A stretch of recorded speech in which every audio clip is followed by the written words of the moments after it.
ಈಗ ರಾಜ್ಯ, ರಾಷ್ಟ್ರ ಮತ್ತು ಅಂತಾರಾಷ್ಟ್ರೀಯ ಸುದ್ದಿಯನ್ನು ಕ್ವಿಕ್ ಆಗಿ ನೋಡ್ತಾ ಹೋಗೋಣ. ಸುಪ್ರಭಾತ ಸೂಪರ್ 30ಯಲ್ಲಿ.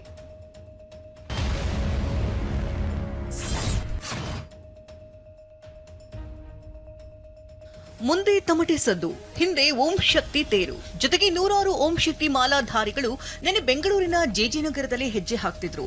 ರಾತ್ರಿ 8:30 ಸುಮಾರಿಗೆ ವಿಎಸ್ ಗಾರ್ಡನ್ ಬಳಿ ಬರ್ತಾ ಇದ್ದಂತೆಯೇ ಮಾಲಾಧಾರಿಗಳ ಮೇಲೆ ಕಲ್ಲು ತೂರಾಟ ನಡೆದಿದೆ. ಕಲ್ಲೇಟಿನಿಂದ ಓಂ ಶಕ್ತಿ ಮಾಲಾಧಾರಿ ಯುವತಿಯ ತಲೆಗೆ ಬಡಿದು ನೆತ್ತರು ಹರಿದಿದೆ. ಒಂದು ಘಟನೆ ನಡೆದಂತಹ ಸ್ಥಳದಲ್ಲಿರುವಂಥದ್ದು ವಿಎಸ್ ಗಾರ್ಡನ್ನ ಈ ಒಂದು ರಸ್ತೆ ಮುಖಾಂತರವಾಗಿ ಏನು ಮಾಲಾಧಾರಿಗಳು ಈ ಕಡೆ ಬರ್ತಾ ಇದ್ರು, ಓಂ ಶಕ್ತಿ ಮಾಲಾಧಾರಿಗಳು ಬರ್ತಾ ಇರುವಂತಹ ಸಂದರ್ಭದಲ್ಲಿ ಅದೇ ಪಕ್ಕದಲ್ಲಿರ್ತಕ್ಕಂಥ ಈ ಒಂದು ಟರ್ನ್ ತೆಗೆದುಕೊಳ್ಳುವಂತಹ ಜಾಗ ಇದು. ಹೀಗೆ ಬರ್ತಾ ಇರುವಂತಹ ಸಂದರ್ಭದಲ್ಲಿ ಅಚಾನಕ್ ಆಗಿ 3ರಿಂದ 4 ಕಲ್ಲುಗಳನ್ನ ಹೊಡೆದಿದ್ದಾರೆ ಅಂತಕ್ಕಂತಹ ಆರೋಪವನ್ನು ಕೇಳಿ ಬಂದಿದೆ. ಅದರಲ್ಲಿ ಕಲ್ಲು ತೂರಾಟದ ಬೆನ್ನಲ್ಲೇ ಕೆರಳಿದ ಮಾಲಾಧಾರಿಗಳು ಜೆಜೆನಗರ ಪೊಲೀಸ್ ಸ್ಟೇಷನ್ ಬಳಿಗೆ ಜಮಾವಣೆಗೊಂಡು ಪ್ರತಿಭಟನೆ ನಡೆಸಿದರು. ಅನ್ಯ ಕೋಮಿನ ಯುವಕರು ಬೇಕಂತಲೇ ಕಲ್ಲೆಸೆದಿದ್ದಾರೆ. ಕಿಡಿಗೇಡಿಗಳನ್ನ ಬಂಧಿಸಿ ಪ್ರತಿದಿನ ಭಯದಲ್ಲೇ ಜೀವನ ನಡೆಸ್ತಾ ಇದ್ದೇವೆ. ನಮ್ಮ ಏರಿಯಾಗೂ ಅವರ ಏರಿಯಾ ನಡುವೆ ಗೋಡೆ ನಿರ್ಮಿಸಬೇಕು ಅಂತ ಆಗ್ರಹಿಸಿದ್ರು. ನಮ್ಮ ದೇವಸ್ಥಾನ ಆಧ್ಯಾತ್ಮಿಕ ಕಾರ್ಯಕ್ರಮಕ್ಕೆ ಕಲುಷಿತ ನೀರು ಎರಚಿದ್ದಾರೆ. ಈ ತರ ಘಟನೆಗಳು ಅದೇ ಸ್ಥಳದಲ್ಲಿ ಆಗಿದೆ. ಆದರೆ ಅದನ್ನು ದೊಡ್ಡದಾಗಿ ಯಾರೂ ಹೇಳ್ಕೊಳಕ್ಕಾಗಲಿಲ್ಲ. ಆದರೆ ನಮ್ಮ ಎಲ್ಲರೂ ಅದನ್ನು ಹೊಟ್ಟೆಲಿ ಹಾಕ್ಕೊಂಡು ಇಷ್ಟೊಂದು ದಿವಸ ಸಹಿಸ್ಕೊಂಡಿದ್ರು. ಆದರೆ ಇವತ್ತು ನಮ್ಮ ತಾಳ್ಮೆ ಕಟ್ಟೆ ಹೊಡೆದು ನಾವು ಸ್ಟೇಷನ್ಗೆ ಬರಬೇಕಾಗಿದೆ. ನಾವು ಗಡುವು ಅಂತೂ ಕೊಡಲ್ಲ, ಆದಷ್ಟು ಬೇಗ ಅವ್ರನ್ನ ಬಂಧಿಸಿ ಸೂಕ್ತ ಕಾನೂನು ಕ್ರಮ ತಗೊತೀವಿ ಅಂತ ನಮಗೆ ಆಶ್ವಾಸನೆ ಕೊಟ್ಟಿದ್ದಾರೆ.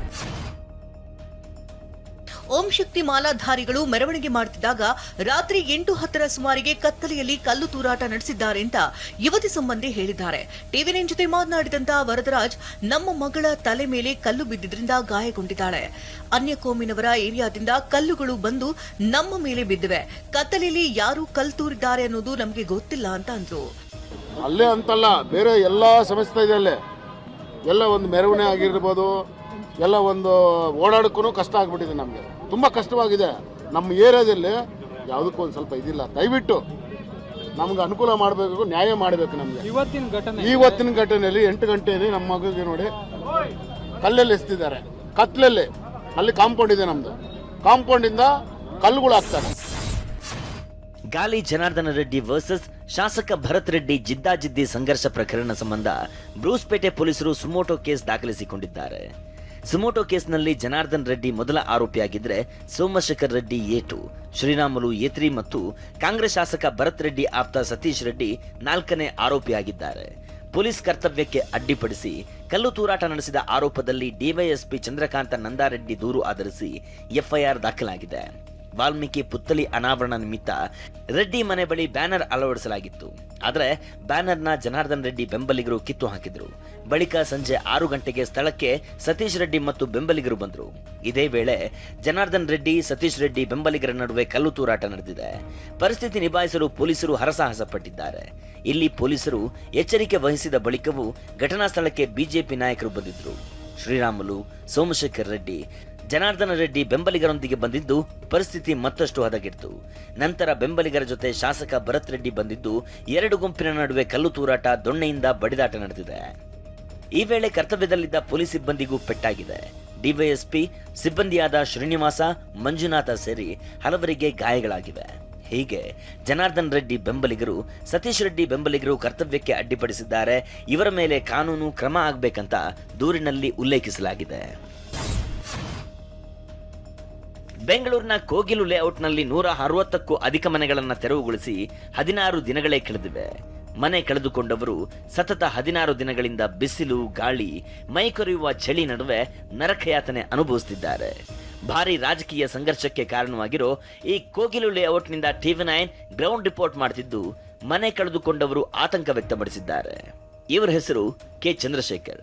ವಯಸ್ಸಾದ ತಾಯಿ, 3 ಮಕ್ಕಳು ಮತ್ತು ಪತ್ನಿ ಸೇರಿ ಒಟ್ಟು 6 ಜನ ಈ ಮನೆ ಅವಶೇಷಗಳ ನಡುವೆ ದಿನ ಕಳೆಯೋ ಹಾಗಾಗಿದೆ. 13 ವರ್ಷದಿಂದ ಇಲ್ಲೇ ವಾಸವಾಗಿದ್ದೇವೆ. ಎಲ್ಲ ದಾಖಲೆಗಳನ್ನು ಕೊಟ್ಟಿದ್ದೇವೆ. ಪರಿಶೀಲನೆ ಮಾಡಿ ನಮಗೆ ಸೂರು ಕಲ್ಪಿಸಿ ಅಂತ ಸರ್ಕಾರಕ್ಕೆ ಮನವಿ ಮಾಡಿದ್ದಾರೆ. ಕೋಗಿಲು ಲೇಔಟ್ನಲ್ಲಿ ಅಕ್ರಮವಾಗಿ ನೆಲೆಸಿದ್ದವರಿಗೆ ಮನೆಗಳನ್ನು ಹಂಚಿಕೆ ಮಾಡೋದಾಗಿ ರಾಜ್ಯ ಸರ್ಕಾರ ಘೋಷಿಸಿದೆ. ಇದನ್ನ ವಿರೋಧಿಸಿ ಸೋಮವಾರ ಬೃಹತ್ ಪ್ರತಿಭಟನೆಗೆ ಬಿಜೆಪಿ ಸಜ್ಜಾಗಿದೆ. ಆದರೆ ಫ್ರೀಡಂ ಪಾರ್ಕ್ ಹೊರತುಪಡಿಸಿ ಬೇರೆ ಎಲ್ಲೂ ಪ್ರತಿಭಟನೆ ನಡೆಸದಂತೆ ಬಿಜೆಪಿ ನಾಯಕರಿಗೆ ಪೊಲೀಸರು ನೋಟಿಸ್ ಜಾರಿ ಮಾಡಿದ್ದಾರೆ. ಬಾಗಲೂರು ಮುಖ್ಯ ರಸ್ತೆಯಲ್ಲಿರುವ ಕಂಟ್ರಿ ಕ್ಲಬ್ ಬಳಿ ಪ್ರತಿಭಟನೆಗೆ ಬಿಜೆಪಿ ನಿರ್ಧರಿಸಿದೆ. ಆದರೆ ಬಿಜೆಪಿ ಬೆಂಗಳೂರು ಉತ್ತರ ಜಿಲ್ಲಾಧ್ಯಕ್ಷ ಎಸ್ ಹರೀಶ್ಗೆ ನೋಟಿಸ್ ನೀಡಿರೋ ಪೊಲೀಸರು ಫ್ರೀಡಂ ಪಾರ್ಕ್ನಲ್ಲಿ ಪ್ರತಿಭಟನೆ ನಡೆಸಿ ಇದರ ಹೊರತುಪಡಿಸಿ ಬೇರೆ ಕಡೆ ಪ್ರತಿಭಟನೆಗೆ ಅವಕಾಶ ಇಲ್ಲ ಅಂತ ಬಾಗಲೂರು ಠಾಣೆ ಪೊಲೀಸರು ನೋಟಿಸ್ ಜಾರಿ ಮಾಡಿದ್ದಾರೆ. ಅಮೆರಿಕ ಅಧ್ಯಕ್ಷ ಟ್ರಂಪ್ ವೆನೆಜುವೆಲಾದ ಅಧ್ಯಕ್ಷರನ್ನ ಎಳೆತಂದಂತೆ ಮೋದಿ ಪಾಕಿಸ್ತಾನಕ್ಕೆ ಹೋಗಿ ಉಗ್ರ ಮಸೂದ್ ಅಜರ್ರನ್ನ ಎಳೆತರಬೇಕು ಅಂತ ಎಐಎಂಐಎಂ ಅಧ್ಯಕ್ಷ ಅಸಾದುದ್ದೀನ್ ಒವೈಸಿ ಆಗ್ರಹಿಸಿದ್ದಾರೆ. ಟ್ರಂಪ್ಗೆ ಸಾಧ್ಯವಾಗುವುದಾದ್ರೆ ನೀವು ಅವರಿಗಿಂತ ಕಡಿಮೆನಾ ಅಂತ ಒವೈಸಿ ವ್ಯಂಗ್ಯವಾಡಿದ್ದಾರೆ. पाकिस्तान में भिजाकर जो मुंबई की सड़कों पर साजिश करने वाले 9/11 के जालिम लोग हैं, चाहे वो मसूद अजहर हो या फिर लश्कर-ए तैयबा का वो जालिम शैतान हो, मोदी जी 56 इंच का सीना है तो भिजाकर उठाकर लाओ वहां के एक जमहूर. ಮೂರನೇ ಬಾರಿನೂ ಹೆಣ್ಣು ಮಗು ಹುಟ್ಟಿದ್ದಕ್ಕೆ ಪತಿ ಪತ್ನಿಯನ್ನೇ ಬಿಟ್ಟು ಪರಾರಿಯಾಗಿದ್ದಾನೆ. 3 ಹೆಣ್ಣು ಮಕ್ಕಳನ್ನ ಬಿಟ್ಟು ಹೋದ ಪತಿ ನೆನೆದು ಪತ್ನಿ ಕಣ್ಣೀರು ಹಾಕಿದ್ದಾಳೆ. ರಾಜಸ್ಥಾನ ಮೂಲದ ಹರೀಶ್ ಬೆಂಗಳೂರಿನಲ್ಲಿ ಸೇಲ್ಸ್ ಎಕ್ಸಿಕ್ಯೂಟಿವ್ ಆಗಿದ್ದ ಪತ್ನಿ ವರಲಕ್ಷ್ಮಿ ಖಾಸಗಿ ಆಸ್ಪತ್ರೆಯಲ್ಲಿ ಸ್ಟಾಫ್ ನರ್ಸ್ ಆಗಿದ್ದಾಳೆ. ಈ ದಂಪತಿ ಲವ್ ಕಮ್ ಅರೇಂಜ್ ಮ್ಯಾರೇಜ್ ಆಗಿದ್ರು. ದಂಪತಿಗೆ ಒಂದರ ಹಿಂದೊಂದರಂತೆ ಹೆಣ್ಣು ಮಕ್ಕಳು ಜನಿಸಿವೆ. ಆದರೆ ಗಂಡು ಮಗುವಿನ ನಿರೀಕ್ಷೆಯಲ್ಲಿದ್ದ ಹರೀಶ್ 3ನೇ ಮಗು ಸಹ ಹೆಣ್ಣಾಗಿದೆ ಅಂತ ಪತ್ನಿಗೆ ಕೈಕೊಟ್ಟು ಪರಾರಿಯಾಗಿದ್ದಾನೆ. ನನ್ನ ಪತಿ ಈಗ ಬೇರೊಬ್ಬಳು ಮಹಿಳೆಯ ಜೊತೆಗಿದ್ದಾನೆ ಅಂತ ಪತ್ನಿ ವರಲಕ್ಷ್ಮಿ ಕಣ್ಣೀರು ಹಾಕ್ತಿದ್ದಾಳೆ. ಇನ್ನು 1 ತಿಂಗಳ ಹಿಂದೆನೆ ವರಲಕ್ಷ್ಮಿ ಈಶಾನ್ಯ ವಿಭಾಗ ಪೊಲೀಸ್ ಠಾಣೆಗೆ ದೂರು ನೀಡಿದ್ರಂತೆ. ಆದರೆ ಪೊಲೀಸರು ಅವನನ್ನ ಕರೆಸಲೇ ಇಲ್ಲ ಅಂತ ಆರೋಪಿಸಿದ್ದಾರೆ. ನಟ ಯಶ್ ತಾಯಿ ಪುಷ್ಪಾ ವಿರುದ್ಧ ಭೂ ಒತ್ತುವರಿ ಆರೋಪ ಕೇಳಿ ಬಂದಿದೆ. ಹಾಸನದ ವಿದ್ಯಾನಗರದಲ್ಲಿ ಯಶ್ ತಾಯಿ ಪುಷ್ಪಾ ನಿವಾಸ ಇದೆ. ಸುಮಾರು 1500 ಅಡಿ ಜಾಗ ಒತ್ತುವರಿ ಮಾಡಲಾಗಿದೆ ಅಂತ ಆರೋಪಿಸಿರುವ ಮೂಲ ಮಾಲೀಕರು ಜೆಸಿಬಿ ತಂದು ಕಾಂಪೌಂಡ್ ಧ್ವಂಸ ಮಾಡಿದ್ದಾರೆ. ಯಶ್ ತಾಯಿ ವಿರುದ್ಧ ಕಿಡಿಕಾರಿದ ಜಿಪಿಎ ಹೋಲ್ಡರ್ ದೇವರಾಜು ಪುಷ್ಪಾ ಅವರು ಮಾತುಕತೆಗೆ ಕರೆದಾಗ ಬರೋದಾಗಿ ಹೇಳಿ ಬರಲಿಲ್ಲ. ಈಗ ಕೋರ್ಟ್ ಆದೇಶದಂತೆ ತೆರವು ಮಾಡಲಾಗಿದೆ ಎಂದಿದ್ದಾರೆ. ಒತ್ತುವರಿ ಆರೋಪ ನಿರಾಕರಿಸಿರುವ ಯಶ್ ತಾಯಿ ಪುಷ್ಪಾ ತಮ್ಮ ವಿರುದ್ಧ ಆರೋಪ ಮಾಡಿದಂತ ವ್ಯಕ್ತಿ ಬ್ಲಾಕ್ ಮೇಲ್ ಮಾಡ್ತಾನೆ ಅಂತ ಹೇಳಿದ್ದಾರೆ. ಇನ್ನು ನ್ಯಾಯಾಲಯದಲ್ಲಿ ಅಂತ ಯಾವುದೇ ಆದೇಶ ಆಗಿಲ್ಲ, ಅಕ್ರಮವಾಗಿ ಬಂದು ಕಾಂಪೌಂಡ್ ಒಡೆಯಲಾಗಿದೆ ಅಂತ ಪುಷ್ಪಾ ಪರ ವಕೀಲ ಸಂಜಯ್ ಹೇಳಿಕೆ ನೀಡಿದ್ದಾರೆ. ಈತ ಸೈಟ್ ಸ್ವಾಧೀನ ಪಡೆದು ಹಾಕಿದಂತ ಬೋರ್ಡ್ ತೆರವು ಮಾಡಲು ಯಶ್ ತಾಯಿ ಬೆಂಬಲಿಗರು ಯತ್ನಿಸಿದ್ರು. ಈ ವೇಳೆ ದೇವರಾಜ್ ಕಡೆಯವರು ಹಾಗೂ ಪುಷ್ಪಾ ಕಡೆಯವರ ನಡುವೆ ವಾಗ್ವಾದ ನಡೆಯಿತು. ದರ್ಶನ್ ಪತ್ನಿ ವಿಜಯಲಕ್ಷ್ಮಿಗೆ ಅಶ್ಲೀಲ ಕಮೆಂಟ್ ಹಾಕಿದ್ದ ಕೇಸ್ನಲ್ಲಿ ಬೆಂಗಳೂರಿನ ಸಿಸಿಬಿ ಪೊಲೀಸರು ಮತ್ತಿಬ್ಬರು ಆರೋಪಿಗಳನ್ನ ಬಂಧಿಸಿದ್ದಾರೆ. ಹುಬ್ಬಳ್ಳಿಯಲ್ಲಿ ಪೆಟ್ರೋಲ್ ಬಂಕ್ ಮ್ಯಾನೇಜರ್ ಆಗಿರುವ ನಾಗರಾಜ್ ಹಾಗೂ ಧಾರವಾಡದಲ್ಲಿ ಆಡಿಟರ್ ಆಗಿ ಕೆಲಸ ಮಾಡುತ್ತಿದ್ದ ಪ್ರಶಾಂತ್ ತಳವಾರ್ನನ್ನ ಬಂಧಿಸಲಾಗಿದೆ. ಪ್ರಕರಣದಲ್ಲಿ ಈವರೆಗೆ ಬಂಧನಕ್ಕೊಳಗಾದವರ ಸಂಖ್ಯೆ 4ಕ್ಕೆ ಏರಿಕೆಯಾಗಿದೆ. ಈ ಹಿಂದೆ ಬೆಂಗಳೂರಿನ ಚಿಕ್ಕಬಾಣಾವರದ ಆಟೋ ಚಾಲಕ ಚಂದ್ರು ಹಾಗೂ ದಾವಣಗೆರೆ ಮೂಲದ ಎಂಜಿನಿಯರ್ ನಿತಿನ್ ಬಂಧಿಸಲಾಗಿತ್ತು.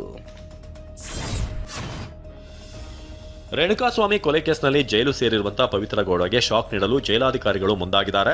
ಕಾರಾಗೃಹದಲ್ಲಿ ಮನೆ ಊಟ ಕೇಳಿದಂತ A1 ಪವಿತ್ರ ಗೌಡಗೆ ಕೋರ್ಟ್ ಮನೆ ಊಟ ನೀಡಲು ಅನುಮತಿ ನೀಡಿತ್ತು. ಇದೀಗ ಕೋರ್ಟ್ ಆದೇಶ ಪ್ರಶ್ನಿಸಿ ಮೇಲ್ಮನವಿ ಸಲ್ಲಿಸಲು ಕಾರಾಗೃಹದ ಜೈಲಾಧಿಕಾರಿಗಳು ಮುಂದಾಗಿದ್ದಾರೆ. 5,50,00,000 ಮೌಲ್ಯದ ಬೆಂಟ್ಲಿ ಕಾರನ್ನ ಕೇವಲ 2,43,50,000 ಖರೀದಿ ಮಾಡಿದ್ದಾಗಿ ತೋರಿಸಿ ನೋಂದಣಿ ಮಾಡಿಸಲಾಗಿದೆ. ಈ ಮೂಲಕ ಸುಮಾರು 70,000 ತೆರಿಗೆ ವಂಚನೆ ಮಾಡಿದ ಆರೋಪ ಕೇಳಿಬಂದಿದೆ. ಈ ಸಂಬಂಧ ಆರ್ಟಿಒ ಅಧಿಕಾರಿಗಳು ಕೋರಮಂಗಲದಲ್ಲಿ ಕಾರ್ ಸೀಸ್ ಮಾಡಿದ್ದಾರೆ. ಈ ವೇಳೆ ಸೀಸ್ ಮಾಡಲು ಬಿಡಲ್ಲ ಅಂತ ಕಾರ್ ಮಾಲೀಕ ಗಲಾಟೆ ಮಾಡಿದ್ದಾನೆ. ಥಿಯೇಟರ್ನ ಲೇಡೀಸ್ ಟಾಯ್ಲೆಟ್ ರೂಮ್ನಲ್ಲಿ ಯುವಕ ಕ್ಯಾಮೆರಾ ಇಟ್ಟು ದುಷ್ಕೃತ್ಯವೆಸಗಿದ್ದಾನೆ. ವಾಶ್ರೂಮ್ಗೆ ಹೋಗಿದಂತಹ ಮಹಿಳೆ ಮತ್ತು ಯುವತಿಯರು ಕ್ಯಾಮೆರಾ ನೋಡಿ ಶಾಕ್ ಆಗಿದ್ದಾರೆ. ಬೆಂಗಳೂರಿನ ಮಡಿವಾಳದ ಸಂಧ್ಯಾ ಥಿಯೇಟರ್ನಲ್ಲಿ ಘಟನೆ ನಡೆದಿದೆ. ಆರೋಪಿ ಯುವಕನನ್ನ ಹಿಡಿದು ಥಳಿಸಿ ಸ್ಥಳೀಯರು ಪೊಲೀಸರಿಗೆ ಒಪ್ಪಿಸಿದ್ದಾರೆ. ಯುವಕನನ್ನು ವಶಕ್ಕೆ ಪಡೆದು ಪೊಲೀಸರು ವಿಚಾರಣೆ ನಡೆಸುತ್ತಿದ್ದಾರೆ.